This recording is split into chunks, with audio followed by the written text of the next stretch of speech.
Well, good afternoon. I hope you are all starting to feel festive, looking forward to the end of lockdown next week. Let's hope it doesn't all end in tears. Get it? Okay, I think that might have been better when I wrote it down rather than voiced it. But anyway, right now it's Thursday, it's 2 p.m., and that means you're about to meet 6 game-changing startups in 60 minutes. Yes, that's right. Welcome to the 660 Club.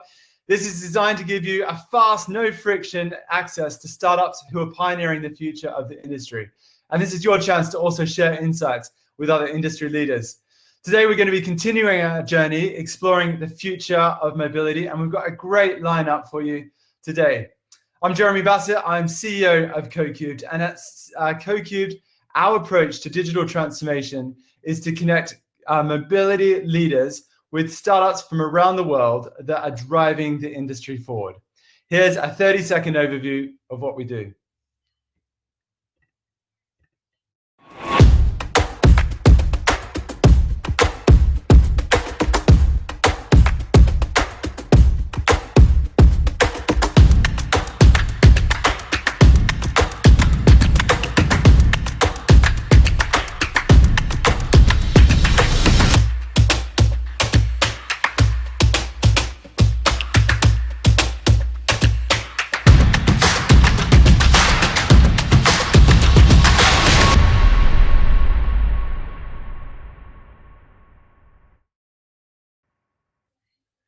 Well, at CoCubed, we help bring transformational disruption to industries, and we like to practice like what we preach. So we set ourselves the challenge: how can we disrupt the way that we scout for innovation and make it easier, faster, and more affordable with corporates with challenges to find startups with solutions? The answer to that has been Go Partner. And here's how it works. You drop us a brief, and we'll get our network of scouts to curate 10 startups overnight that solve that brief. They'll land in your inbox the next day, all for $4.95. If you like what you see, we would love to organize for them to pitch to you. And if you're interested in the companies that pitch, we'd love to organize for some of them to run a partnership workshop where you can explore opportunities to work directly with those companies. If you're interested in this, we'd love to run it with you. And you can check out more by heading to the Expo booth right after this, where you've got full details there. You can connect with us, and we can also explore that further. But right now, it's time to get this show on the road, and here's how today is going to work. In just a minute, you're going to hear from our guest speaker. We'll then dive into quick fire pitches from 6 startups that are pioneering the mobility industry. You'll then get a chance to meet the companies and find out more in the networking zone, where you can talk with the presenters, ask questions, and of course, you can meet other club members as well. And if you want to see more details or request a meeting with any of today's startups, then you can head to the Expo booth right after the event, click on Connect, and connect with them there. But right now, it's my pleasure to introduce our guest speaker for today. Mark Anderson is Head of Customer Experience at Southeastern Railway. He's part of the Go Ahead Group, one of the UK's largest public transport providers. Mark has over 20 years' experience driving transformational change through customer insights, and is responsible for delivering one of the most successful startup innovation programs in the mobility industry, the Billion Journey Project. Mark, welcome to the club. Hi, Jeremy. Thank you for inviting me. Good to see you here. Mark, why don't you kick off by sharing a little bit more detail on your role and the work you're doing at Southeastern at Go Ahead? Yes, certainly. So until recently, my main role was the lead on commercial innovation across the bus and rail businesses at Go Ahead. And this was very much a future-focused role, engaging with stakeholders all across the business and externally, to identify and to understand the specific areas of innovation that would address some of the key challenges that we face. So, and I guess the reason we wanted to do this was to improve the experience for our passengers in a sustainable way. And by that, I mean how we can make bus and rail more attractive as a mobility solution in the long term. And as you said, right now I'm focused on leading the customer experience strategy at Southeastern Railway.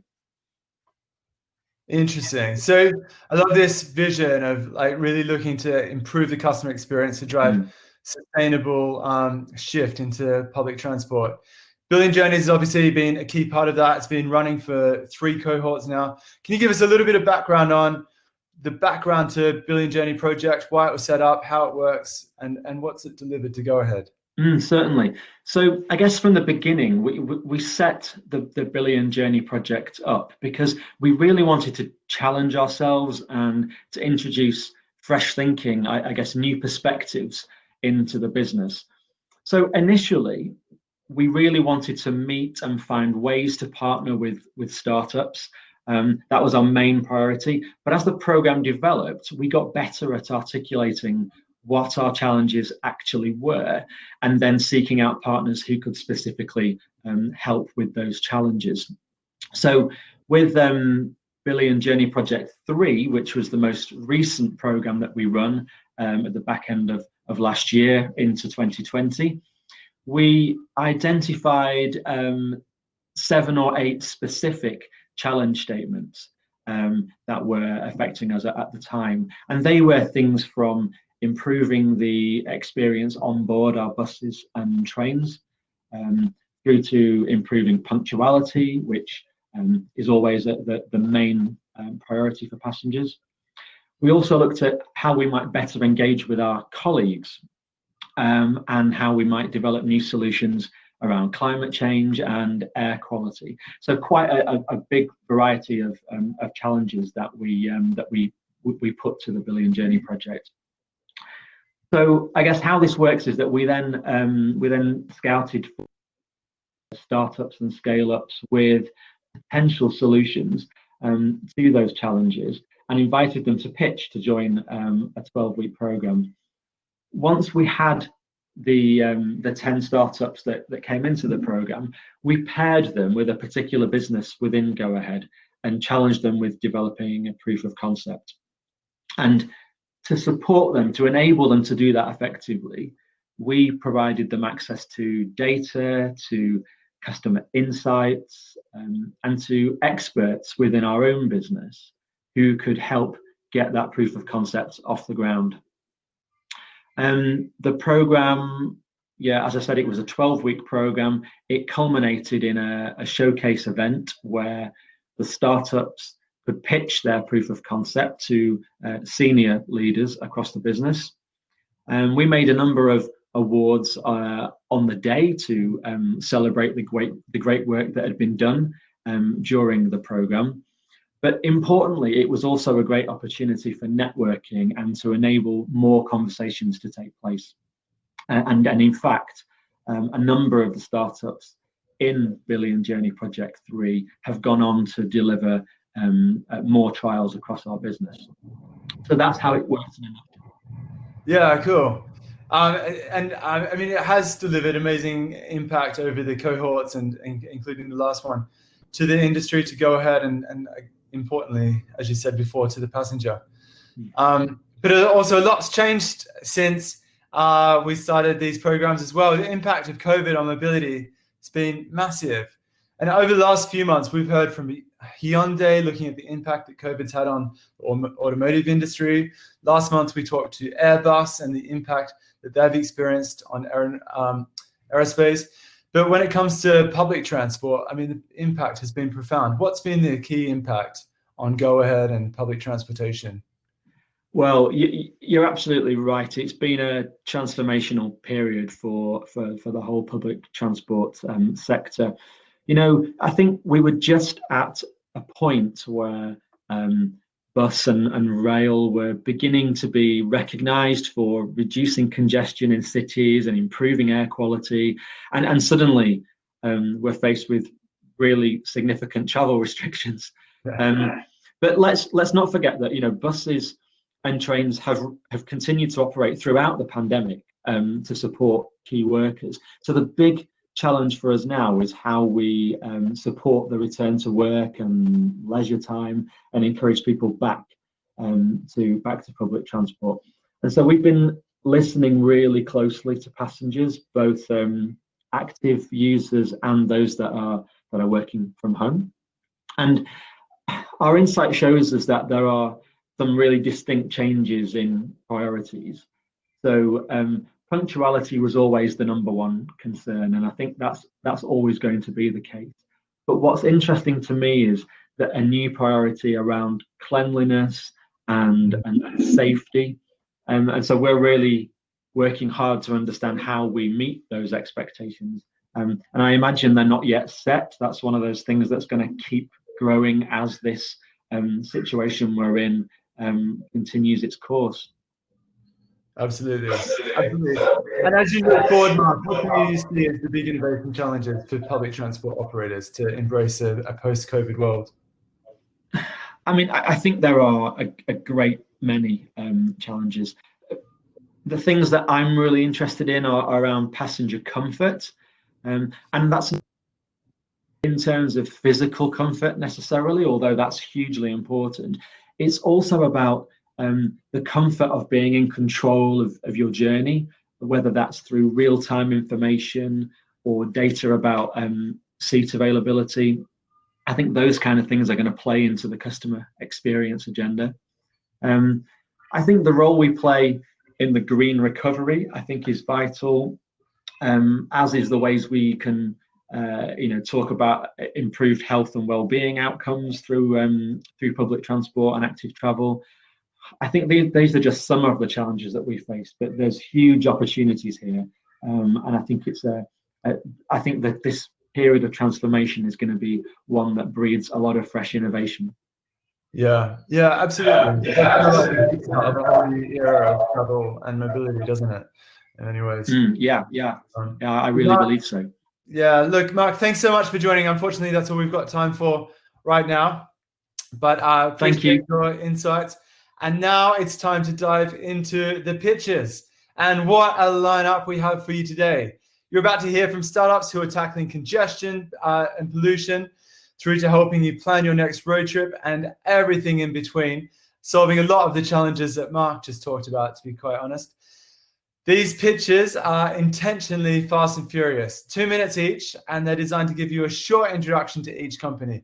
Of course, if you'd like to see more, you can connect directly with them in the networking zone. Right after this, you can find out more in the expo zone, and we'll also send through their emails so you can get in touch with them directly right after this as well.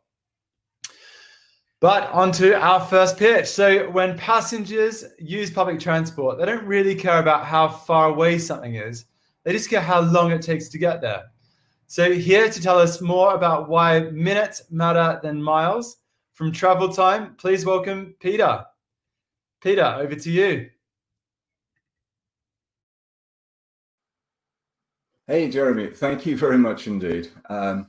We do an unusual thing. We turn distance into time, by which I mean we make it possible to search the world around us by travel time rather than distance. Just imagine you were looking for somewhere to live. What would be more useful? To go and see properties displayed by how many miles they are from where your office is, or by how many minutes the commute would take? And that's why people like Fox and Rightmove and Knight Frank and many more property companies use our API to power their travel time searches. And likewise, it applies to jobs, dating, retailers, hotels.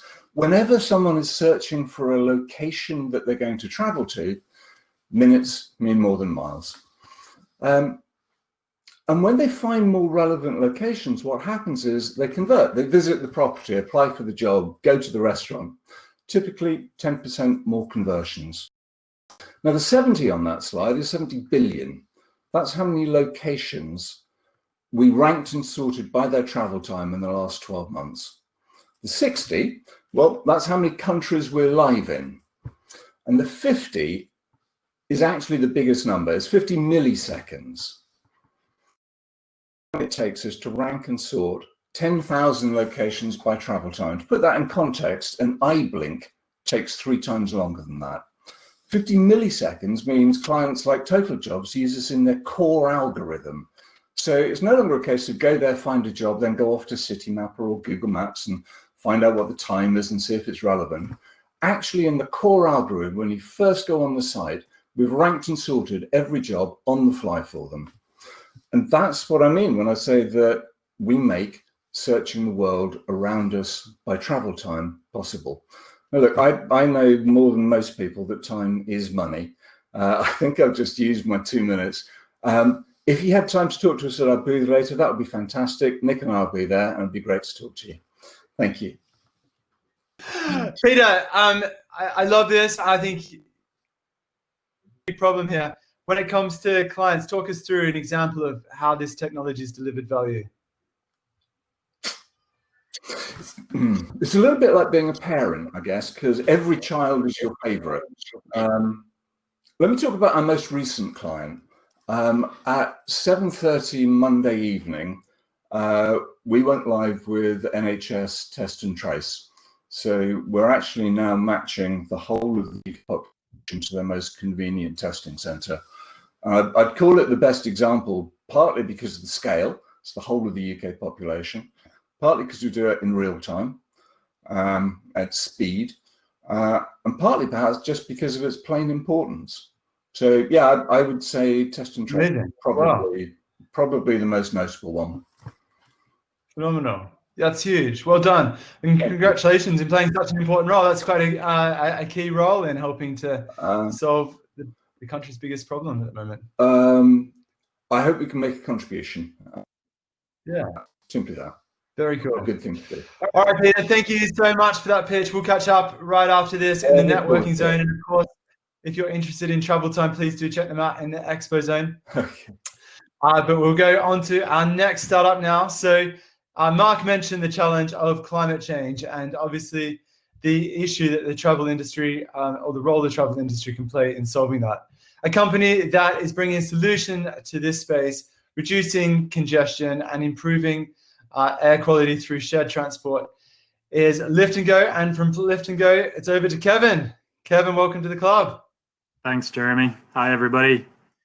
So yeah, I'm Kevin Orr. I'm the founder and CEO of Lift Tango. So we provide demand responsive transport technology. And we provide this into cities, councils, bus operators around the world. And what DRT is a way to transform a traditional fixed route service where it's traditionally been or potentially poorly patronized, typically in rural and regional areas, transform it into something that's completely data driven and dynamic. So the description of the Uber for buses has been thrown around before, and it wouldn't be far wrong description of what we do. So it's a service that can be booked on your mobile phone or called up to book, and it will actually pick you up closer to where you live. There are a level of walking involved, but it's a very small amount, typically 200 meters. And it will drop you off where you need to go and when you need to go. So it's providing a greater level of convenience and traditionally in a lot smaller vehicles as well. So that it does help with the CO2 saving as well. So we started in Australia back in 2016, expanded to North America last year, and we launched in the UK earlier this year, actually with Go Ahead Bus Group in North Lincolnshire. And we run the largest rural, geographically wise anyway, largest rural DRT service in the UK. So looking at the impacts of COVID on what has happened to the public transport industry and corporate transport industry, there is a lot of what DRT can solve is what people's new behavior, travel patterns are going to be. Our service automatically adjusts for where people want to travel to, and with the upheaval of COVID, it's something that we're going to see more and more of, and already are seeing a lot more of DRT projects launching around the world. Happy to explain more in the networking session later on as well. Thank you very much. Perfect. Very cool, Kevin. Thanks for sharing that. So I've got a question for you. What emerging mobility trends or challenges are you most excited about? And how do you think Lift and Go can solve those in the future?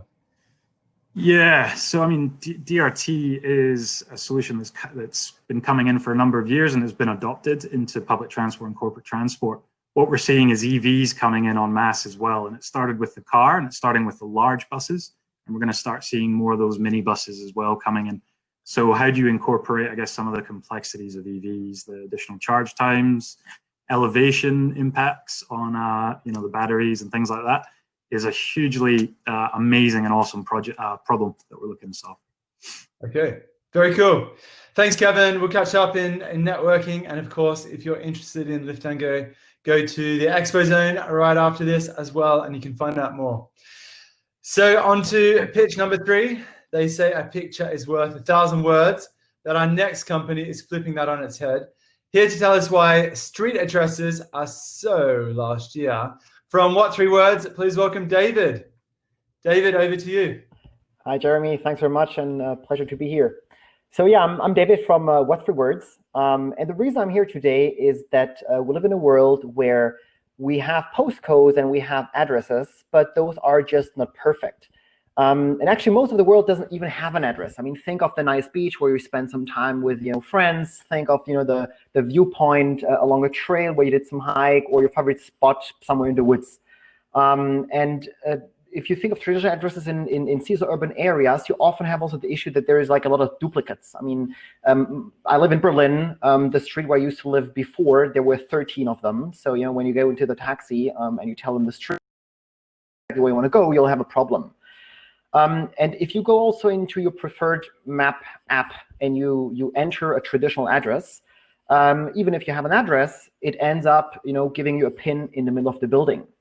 And the problem that this results in is that you just have a big issue with today's world, where we're living with our phones, where we get like food delivered into the building. And I'm always giving the example, like I was working before in an office building in the city center of Berlin, and it took 10 minutes for the driver on his bike to deliver the food to the location. But then it took another 10-15 minutes until I found the person, because the office building had like 8 entrances.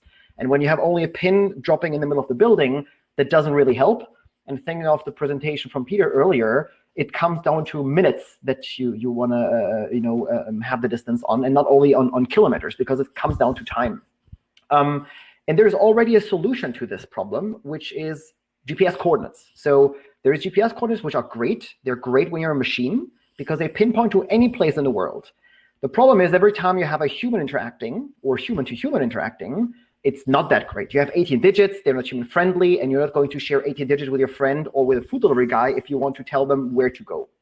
And that's where What 3 Words has found a solution. We basically mapped the whole world, as you can see here in the picture, with 3 by 3 meter squares, and we gave each of those squares a unique 3-word address consisting of just 3 words. So anywhere in the world, you can just pinpoint to one of those squares, and you have an address like Filled Count Soap, which is the entrance to our office in London, for example, or Banana Apple Spoon, which might be the tree in your favorite park.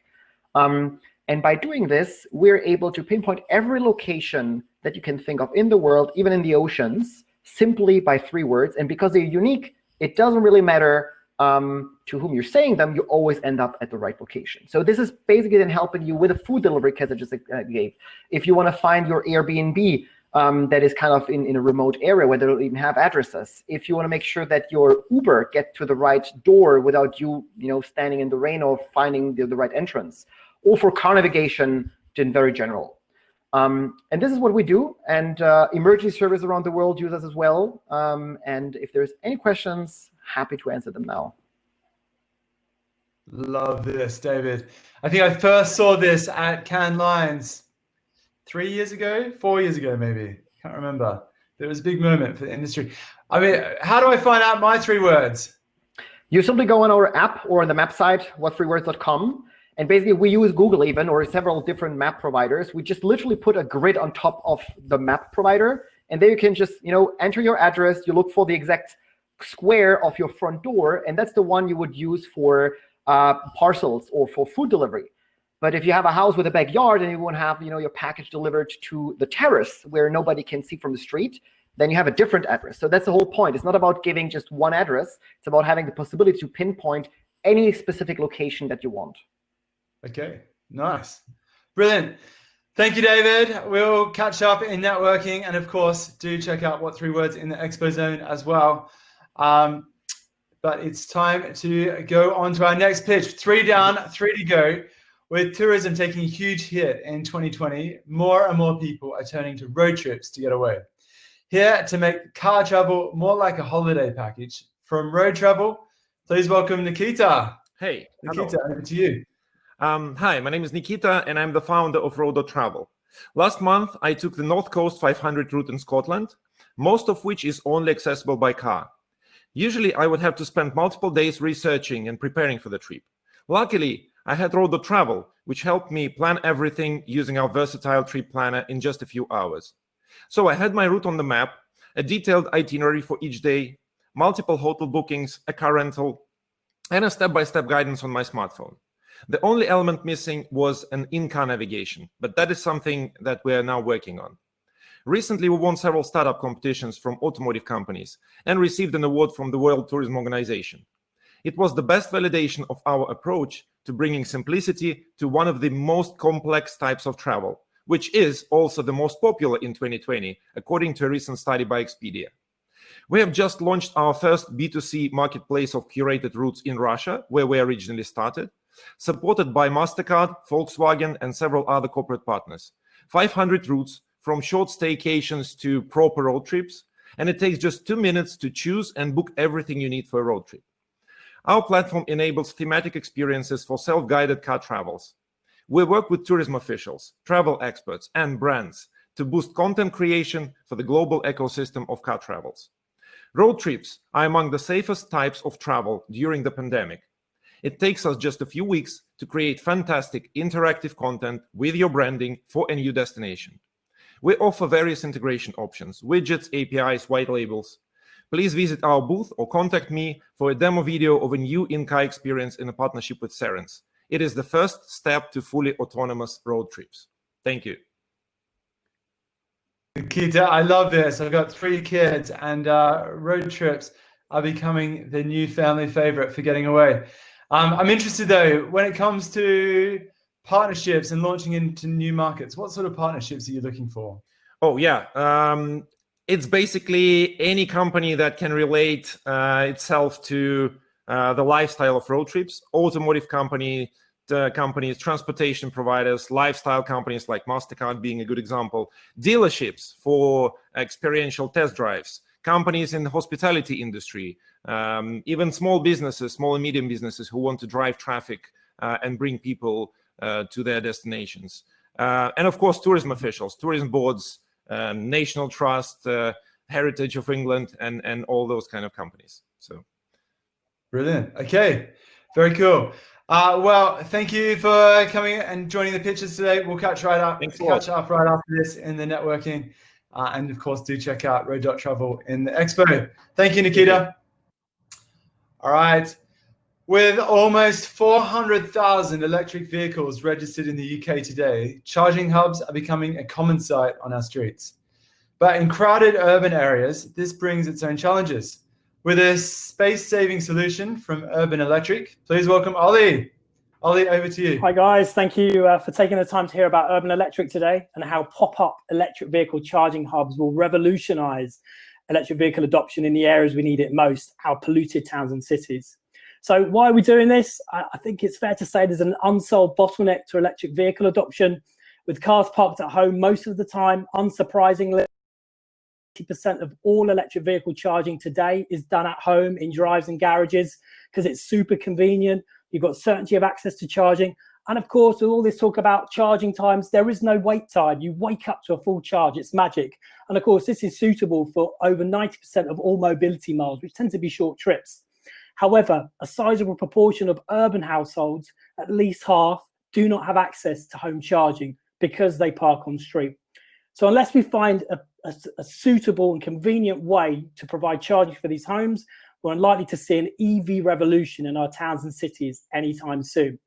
Now, of course, existing solutions do exist, but they struggle to scale, either due to resistance from councils and residents, due to street clutter, or in the case of like elegant lamppost charging solutions, they may be underpowered or positioned away from the curb, which would cause a trip hazard.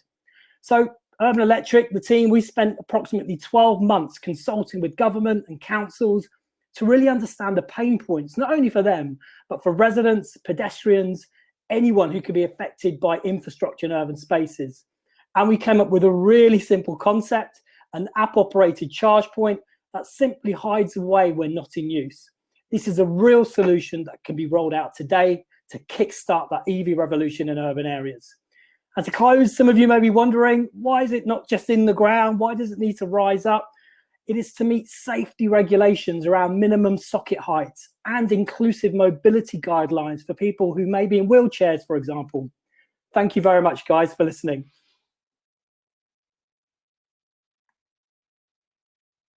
Very cool. I love this.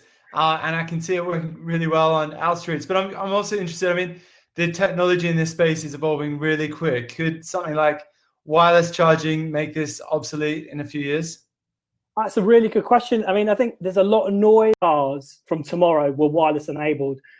Public charging infrastructure will still need to be equitable. So by that, I mean, let's assume in 10 years' time, you're a low-income household with a fifth-hand Nissan Leaf, you'll still need to be able to plug in to charge. So the humble socket will be around for quite some time to come, at least the next few decades.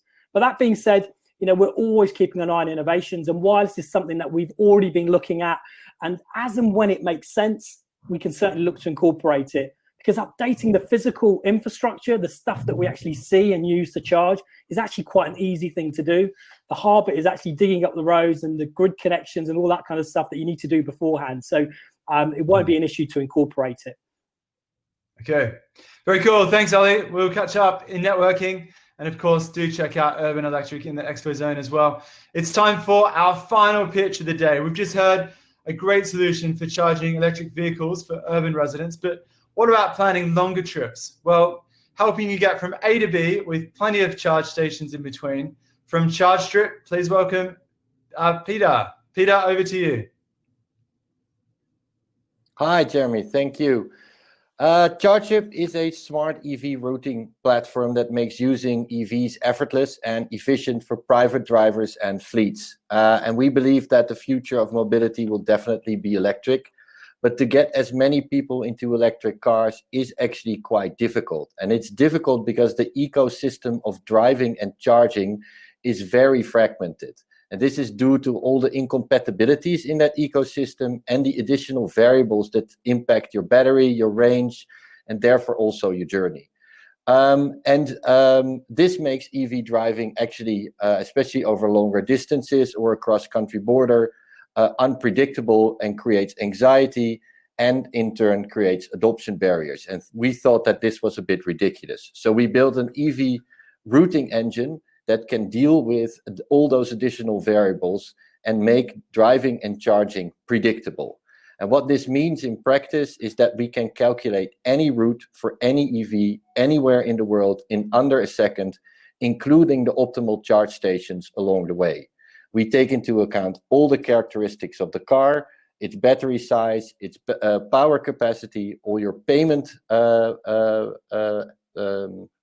capabilities. We take into account outside variables like weather, temperature, topography, elevation. We take into account the optimal charge speed for a car. We take into account dynamic availability, and we take into account personal preferences. So let's say like you, Jeremy, you're in the car with 3 young kids, then standing outside on a highway is not a good idea for anyone. So you can a charger next to a playing ground or a forest or a park. And based on all the charging and driving data that we get through our platform, we're also able to understand when and where it becomes busy on the charging network, allowing us to also include predicted availability, by which we minimize total travel time and also disperse charge traffic more evenly over the entire charge network. We are working on including dynamic prices for electricity, which allows us to help fleet managers decide when and where to charge which part of their fleet. We are exposing our routing engine through an API, which means that charge point operators, car manufacturers, and mobility service providers can integrate our API into their existing applications. We have been around for 3.5 years. We currently power around 150,000 monthly active drivers. We work with companies like Porsche, EMBW, and we started out in Norway, which is the most mature market in the world. So if you want to know more and help us improve the user experience of driving and charging electric mobility, come find us at our booth. Fantastic. Very interesting, Peter. I'm fascinated by the work you're doing with fleets. What fleets do you think are going to turn electric, and how's ChargeStrip going to serve them? Well, by the looks of it, I definitely need to talk to Kevin of Lift and Go because we can help those fleets. So fleets that also drive unpredictable routes, that have a mixed buildup of their car park. So not only one brand or one model, but we can currently route around 180 different types of EVs. So fleets that have a mixed buildup, that go longer journeys and have unpredictable routes, which is the bulk of all fleets in the world, are now really capable of electrifying with our help. Okay, very cool. Peter, thank you so much for joining. We'll catch up in networking. And of course, like everyone else, do check out ChargeStrip in the Expo Zone if you've got any questions as well. But right now, it's time to say thank you to all 6 startups for those pitches, which have hopefully given you some inspiration and some practical solutions to take mobility in your business to the next level. 660 Club is going to be having a hiatus over the festive period. But while we're polishing our baubles, we'd love to hear from you.